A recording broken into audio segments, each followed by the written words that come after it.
Picture this. You wake up one morning, not in the usual way. No groggy stretching or slow awakening to the sounds of the world around you. Instead, it's as if you've been jolted awake by a single, shocking thought. I've been living all wrong. It's not a small realization, but one that strikes deep, shaking you at the very core of who you are. You feel it in your bones, in the way your heart suddenly quickens, as though the world around you has been a carefully constructed illusion, one you've unknowingly played along with for years. You start to look around at the ordinary things, your job, your friends, your relationships, and suddenly they seem meaningless, empty, like actors playing roles on a stage, and you've been too blinded by the script to realize it. For the first time, you ask yourself the most unsettling question: what if everything I've been told is wrong? Albert Einstein once said, "The most beautiful thing we can experience is the mysterious." But what if the mystery isn't the universe's grand design? What if the mystery is that we've never truly looked at ourselves? You've been living by a set of rules, beliefs, and expectations shaped by a society that often doesn't care for your individuality. But what if, instead of being liberated by freedom, you've been shackled by the very constructs you followed your whole life? What if the truth they've been feeding you, the pursuit of wealth, success, status, wasn't the answer at all? And here's the most haunting question. If you could, in one moment, break free from everything you've been conditioned to believe, would you? But the deeper you look, the more unsettling it becomes. You start to feel like you're falling into a dark abyss, questioning everything, and wondering whether any of it, even life itself, has meaning. The tension mounts. You've just uncovered a bitter paradox. What if the real answers to life's most pressing questions lie not in figuring out what we want, but in figuring out what we've been taught to want? Does it frighten you? This idea that your entire life could have been a well-crafted illusion? That everything you fought for, worked for, might just be a mirage in the desert of your mind? This is where most people stop. They run from the discomfort, bury themselves in distractions, and fill their lives with noise. But what if the discomfort is the beginning of true freedom? What if the very thing you fear the most is the gateway to discovering who you truly are? Now, let that thought linger in your mind, because in the next moment, we will dive deep into the hidden problem that keeps us all trapped. A force, subtle yet powerful, that's been lurking beneath your awareness, dictating your every move without you ever knowing. It's time to face this force head-on, and in doing so, uncover the deeper truth of what it means to truly figure life out. Stay with me. The journey is just beginning. Now let's take a step back and ask, what is the hidden force that has shaped your life so completely without you even noticing? It's a question that takes us deep into the realms of psychology, philosophy, and human nature itself. If we are to understand the core of why we live in such an automatic, reactive state, never truly grasping the profound nature of life, we must first face the psychological and societal constructs that bind us. This invisible force that has been steering our decisions and shaping our lives isn't a mystery to the great minds of history. It's a paradox built into the fabric of our existence. Carl Jung, one of the most insightful psychologists of the 20th century, spoke of the shadow, that part of ourselves we are unwilling to confront, the unconscious elements of our psyche that we hide from. The shadow contains all our repressed fears, desires, and uncomfortable truths. The irony is that we often spend our entire lives avoiding it, and in doing so, we trap ourselves in a never-ending cycle of unawareness. Jung wrote, "One does not become enlightened by imagining figures of light, but by making the darkness conscious." So, What if the darkness, the parts of yourself you've neglected or feared, hold the key to your liberation? In avoiding the discomfort of self-awareness, you've been living a life dictated by an illusion of security, one that feels real but isn't. The more we repress our true selves, the more we're controlled by external expectations and standards. The more we obey society's rules, the more we distance ourselves from our true nature. But the shadow is just one side of the coin. Friedrich Nietzsche warned of another dangerous trap: the will to conformity.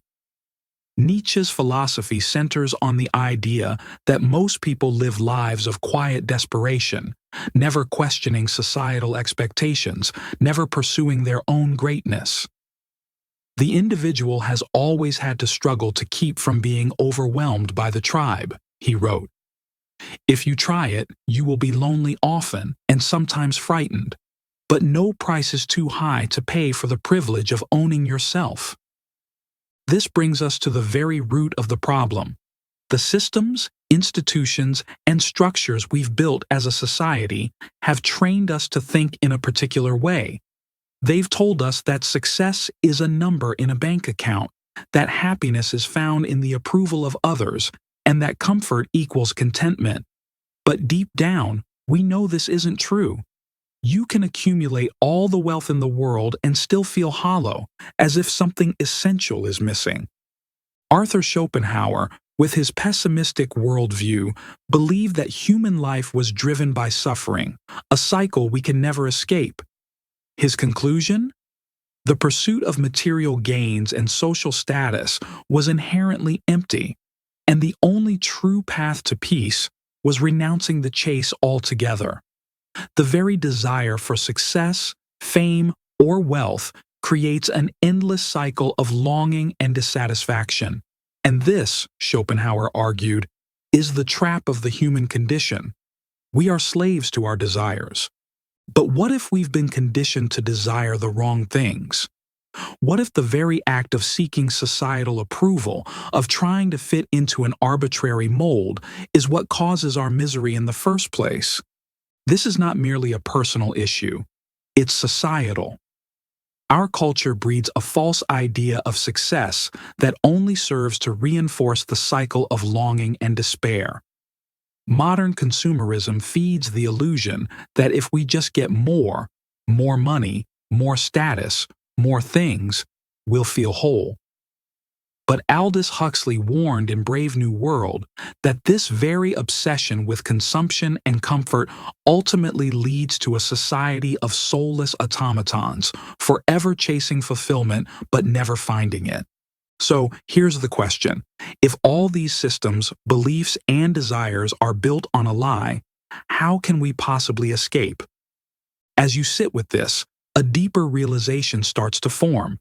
The truth is, we've been living in a state of psychological and philosophical disarray, convinced that the answers lie somewhere outside of ourselves, in the things we can buy, the success we can achieve, or the validation we can gather. But what if the only thing standing between you and the life you truly want is the ability to confront this darkness, this deep-seated contradiction, and accept the truth of who you really are? The more you confront this hidden force, the systems of thought that have been imprinted upon you, the more you'll start to notice something extraordinary. There's a power within you to change your entire perception of life. But that shift requires facing uncomfortable truths about yourself, your desires, and your society. And the only way to truly free yourself from this invisible trap is to confront it head-on. That's the next step. We're about to dive into the unseen consequences of this societal conditioning and why ignoring it has led us all into a quiet crisis. Stay with me. We're on the verge of something profound. Imagine you're walking through life, following the well-worn path that everyone around you has walked. Your actions, thoughts, and desires, all shaped by the invisible hand of societal expectations. You may not even realize it, but in every moment, you're being controlled by the very systems you think you've mastered. This is where things get dangerous, because while you believe you're choosing freely, you're actually walking a path laid out for you long before you were born. The consequences of this are far-reaching, but the most insidious part. You don't notice it until it's too late. Think of how society conditions us.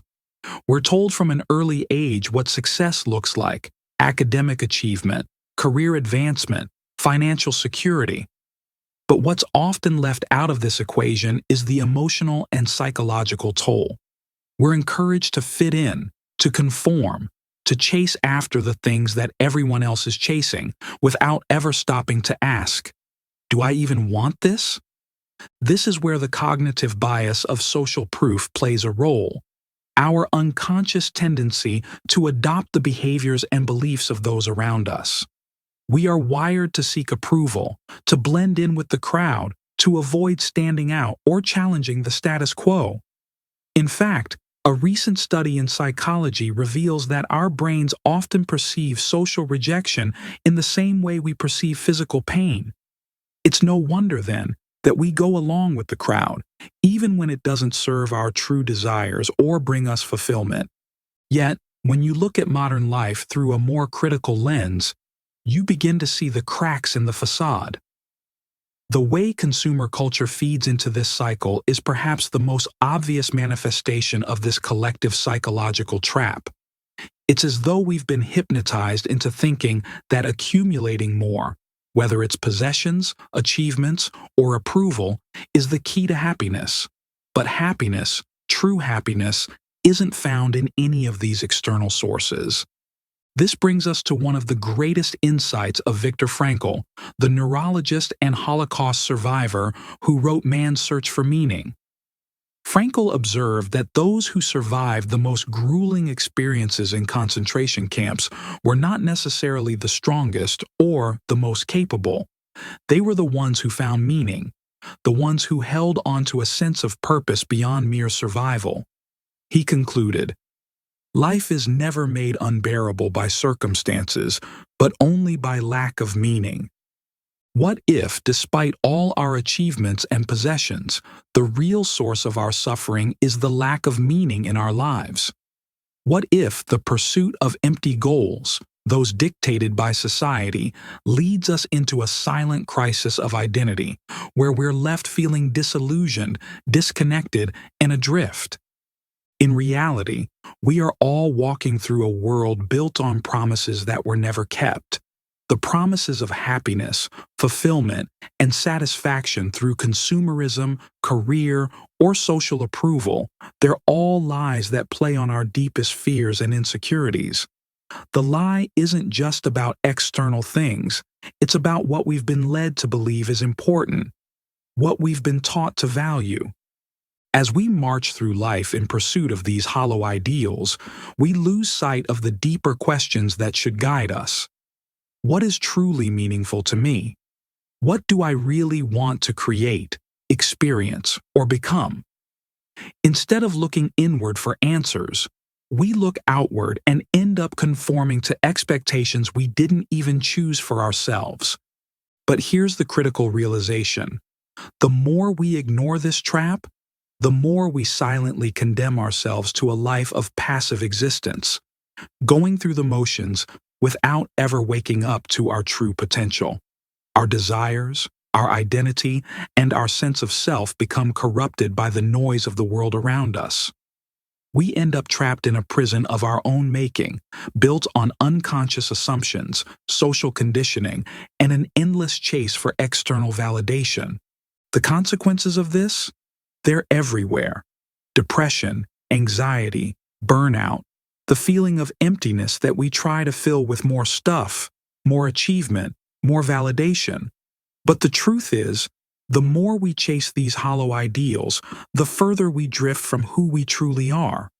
We become disconnected from our authentic selves, our true desires, and ultimately from the meaning of life itself. This is the quiet, insidious trap we find ourselves in, the one we don't see, the one that controls us in the background, shaping every decision, every thought, every action, until we wake up one day and realize we've been living someone else's life. But here's where the shift begins. We don't have to stay in this trap. The first step in reclaiming our lives, in finding the answers we've been desperately searching for, is to recognize this force.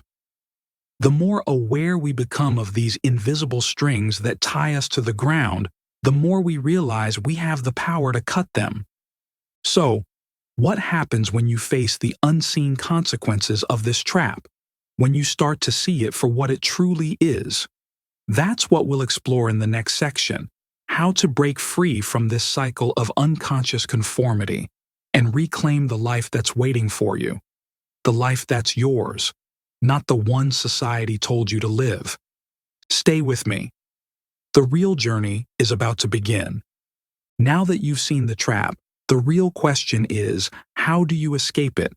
How do you free yourself from the invisible chains of societal expectations, the mindless pursuit of validation, and the exhausting chase for things that were never yours to begin with?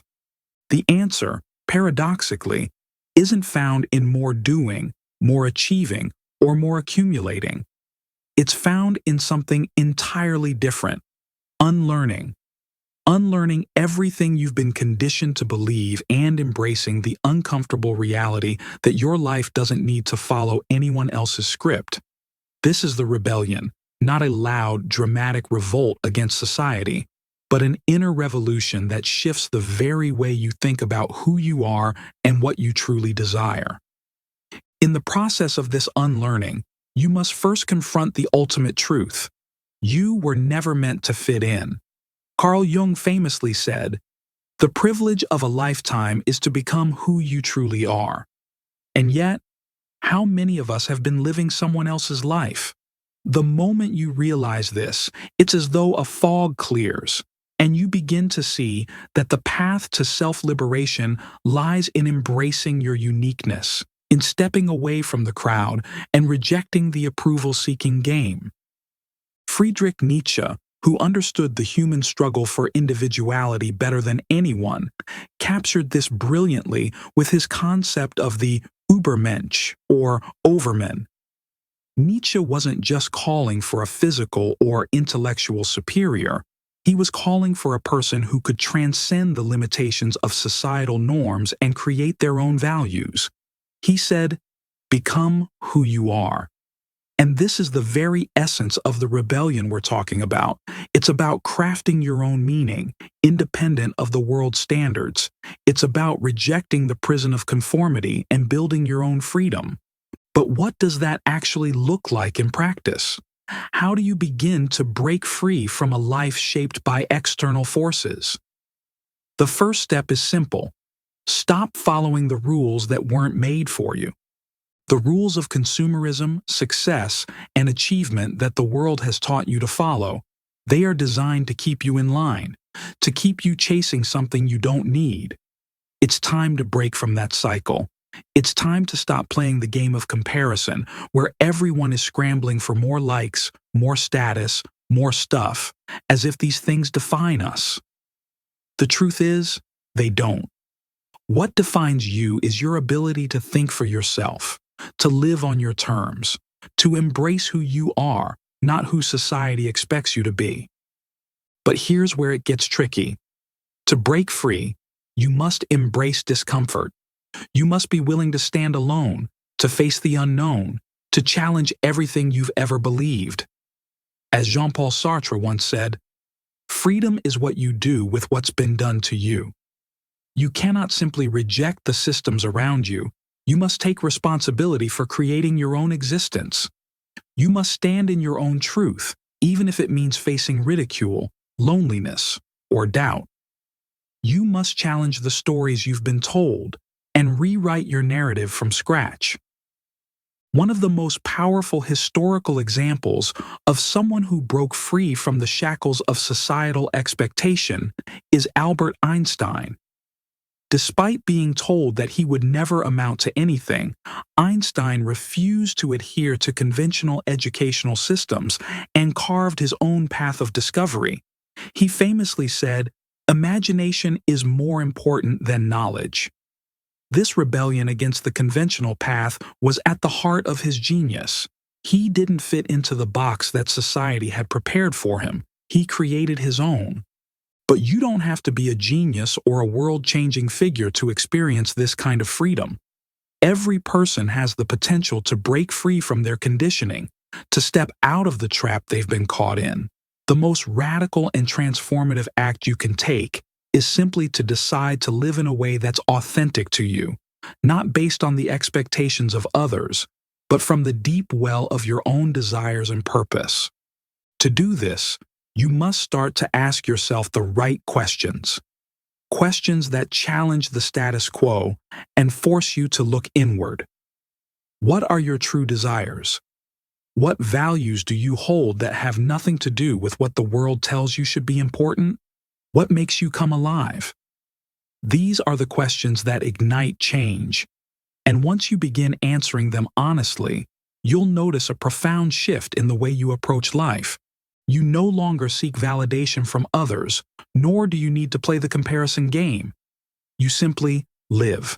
And in doing so, you reclaim your power. It's not about throwing away everything you've learned, but about choosing what to keep and what to reject. It's about realizing that the real answers to life's questions come from within and not from external sources. This rebellion, this inner revolution, isn't a one-time act. It's a continuous process of unlearning, questioning, and reconstructing your beliefs and your life. It's an ongoing act of creation. But how do you know when you've truly broken free? What happens when you've embraced your individuality and rejected the false constructs that once held you back? The next step is understanding the ultimate truth, the profound realization that will forever change how you see yourself and the world around you. Stay with me, because the most powerful revelation is yet to come. It's the final piece of the puzzle that will allow you to look at everything you've experienced in a new light. Now, you stand at the edge of an extraordinary realization, a revelation that has the power to shift everything you thought you knew about yourself and the world around you. All the unlearning, the questioning, the rebellion against societal expectations has led you to this moment. And what is the truth you've been searching for all this time? It's simple, yet profound. You are the creator of your own reality. This is the ultimate truth that breaks through the fog of illusion, the truth that shatters the chains of conformity and reveals the depth of your personal power. But before you can truly grasp this, you need to let go of one more thing, the illusion that life is something that happens to you, that it's outside of your control, that you're merely a passenger in the great unfolding of events. The reality is this: everything in your life, to some extent, is a reflection of your choices, your thoughts, and your beliefs. You are not a victim of your circumstances. You are not at the mercy of society's standards or the opinions of others. You are the architect of your own experience. And yet, for so many of us, we spend years, decades even, living as if life is something we're supposed to endure, to survive, to simply get by. We feel powerless, as though we're drifting through a current that pulls us this way and that, never fully in control of where we end up. But this feeling of powerlessness is just that, a feeling. It's an illusion. When you finally understand that the real power lies within you, you no longer see yourself as a victim. You begin to understand that your thoughts, your beliefs, and your actions shape the world you live in. If your mind is clouded with fear, doubt, and limiting beliefs, your reality will reflect that. But if you change your mindset, if you choose to embrace your true self and live authentically, your reality will shift along with you. This understanding is not a mere philosophical abstraction. It's a practical, life-altering truth. It's the key to unlocking your potential, your creativity, and your deepest desires. When you realize that you are in charge, that you can break free from the narratives that have been imposed on you. You begin to create a life that reflects who you truly are, not who society wants you to be. This isn't just about thinking positive thoughts or adopting some superficial mantra. It's about a radical shift in consciousness where you stop living reactively and start living intentionally. It's about becoming aware of the fact that your mind creates your experience. And this realization doesn't come from reading self-help books or following the advice of others. It comes from doing the deep work of confronting your own shadow, of questioning everything you've been taught, and of stepping into your own power. Once you embrace this truth, you begin to see the world differently. You realize that everything, the relationships you have, the work you do, the way you experience joy and pain, comes from within you. And with that realization, you stop feeling like life is happening to you, and you begin to see that it's happening through you. The world is a mirror, reflecting back to you what you believe about yourself. This is not a call to escapism or denial of reality. It's a call to embrace the raw, unfiltered truth of who you are. It's a call to step out of the shadows of fear, insecurity, and doubt, and into the light of your authentic self. The ultimate realization is that you don't need to seek fulfillment or purpose outside of yourself. You already possess the power to create it from within. But here's where it gets truly profound. The moment you realize your own power, you also realize the interconnectedness of all things. You begin to understand that you're not separate from the world, but a part of it. Your thoughts, your actions, your beliefs ripple outward and influence the world around you. This is not some abstract concept. It's a fundamental truth of existence. And this, perhaps, is the most profound shift of all. You don't just create your own reality, you contribute to the creation of the world itself. Every choice you make, every thought you hold, every action you take is a reflection of the world you wish to see. When you reclaim your power, you become a force of transformation, not just in your own life, but in the lives of others as well. This understanding doesn't make life any less challenging. It doesn't erase the difficulties or the pain that you may encounter along the way, but it gives you something far more powerful: the freedom to choose how you respond to it. Instead of reacting out of fear, habit, or conditioning, you respond with intention, with wisdom, and with a deep understanding of your own inner strength. And in that freedom, you begin to create a life that is truly yours, a life that is not dictated by the expectations of others, but one that is shaped by your own unique vision of who you are and what you want to become. You no longer live in a state of passive acceptance. You live in active creation, crafting each moment with intention and purpose. So, as you stand at the threshold of this realization, ask yourself, what kind of life will you create now? What will you choose to believe? What will you choose to become? The journey doesn't end here. In fact, it's only just beginning. But now you know that you are the one holding the pen, writing your own story. And with that knowledge, you are free. Let this realization sink in. Let it transform the way you see the world, and let it awaken the deepest parts of yourself that have been dormant for far too long. The man who figured life out was not someone who sought external answers. He was someone who discovered the power within himself to create his own reality. And now, so can you.